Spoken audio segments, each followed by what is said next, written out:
প্রিয় দর্শক, আপনাকে জানাচ্ছি অনেক অনেক শুভেচ্ছা এবং স্বাগতম। আজকে আমরা আলোচনা করব খুবই গুরুত্বপূর্ণ একটি বিষয় নিয়ে। আজকে আমাদের ভিডিওর শিরোনাম হচ্ছে যৌন মিলনের সময় স্ত্রীর বীর্য আউট হলে কিভাবে বুঝবো। শিরোনাম শুনে অবশ্যই বুঝতে পারছেন এটি খুবই গুরুত্বপূর্ণ একটি বিষয়। আশা করি আপনারা এই ভিডিওটি পুরোপুরি দেখবেন এবং দেখার পর লাইক, কমেন্ট ও শেয়ার করবেন। আর অবশ্যই আমাদের ইউটিউব চ্যানেলে সাবস্ক্রাইব করতে ভুলবেন না।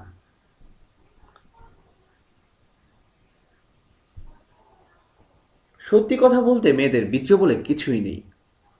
মেয়েদের থেকে এক প্রকার তরল নির্গত হয়, যা সাধারণত ছেলেদেরও হয়ে থাকে।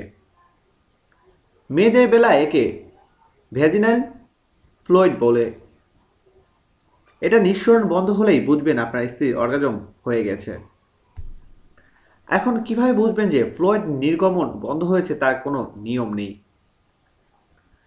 আন্দাজ করে নেবেন বা তাকে জিজ্ঞেস করবেন তার প্রবলেম হচ্ছে কিনা। সম্পূর্ণ আপনাদের ব্যক্তিগত বোঝাপড়া, ওপেনে বলার কিছুই নেই। প্রিয় দর্শক, ধন্যবাদ ভিডিওটি দেখার জন্য।